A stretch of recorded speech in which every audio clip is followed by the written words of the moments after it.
महाकुंभ प्रयागराज में अपने चरम पर था। हर दिशा में साधु संतों, श्रद्धालुओं और पर्यटकों का सैलाब उमड़ा हुआ था। संगम के तट पर मंत्रों की गूंज, धूप धुनी की सुगंध और जल में उतरते असंख्य दीपक एक अलौकिक दृश्य रच रहे थे। अमावस्या की रात थी और यही वो रात थी जब संतों के अनुसार एक प्राचीन भविष्यवाणी पूरी होनी थी। अजय नाम का एक युवा पत्रकार इस महाकुंभ में एक रहस्यमय घटना की रिपोर्टिंग करने आया था। उसे हाल ही में पता चला था कि इस महाकुंभ में एक चमत्कारी वस्तु मिलने वाली है जिसे पाने वाला अमरता प्राप्त कर सकता है। लेकिन इसके पीछे कई रहस्य और खतरे भी थे। उसने अपने कैमरे और नोटबुक के साथ हर जगह खोजबीन शुरू की। कई साधुओं से बात की, लेकिन कोई उसे सीधे जवाब नहीं दे रहा था।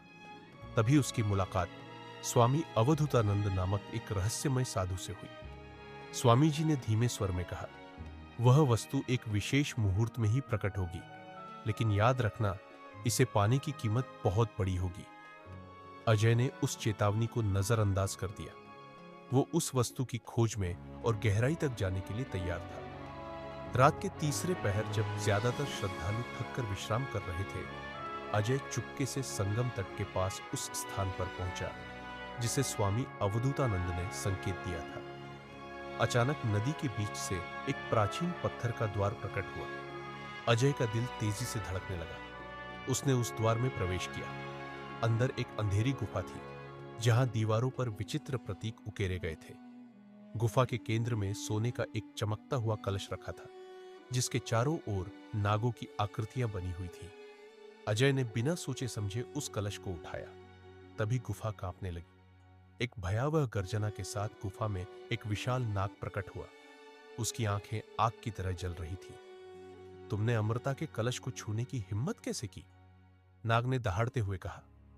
अजय ने घबराकर पीछे हटने की कोशिश की, लेकिन नाग ने उसे अपनी पूंछ से जकड़ लिया। यह कलश केवल उन्हीं के लिए है जिनके हृदय में लोभ नहीं है। अजय की आंखों के सामने पूरा जीवन घूमने लगा।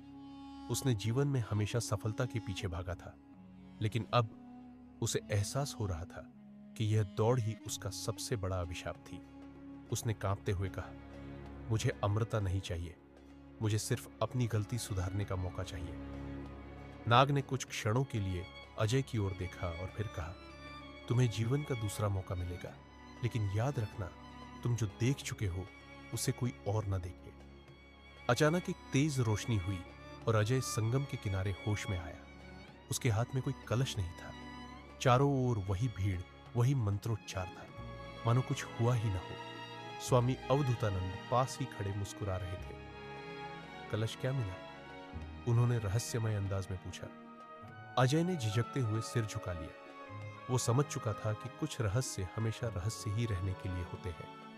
महाकुंभ में हजारों लोग डुबकी लगा रहे थे, लेकिन अजय जानता था कि उसने जो देखा वो सच था। और फिर उसने निश्चय किया, उस गुफा का रहस्य वो कभी किसी को नहीं बताएगा।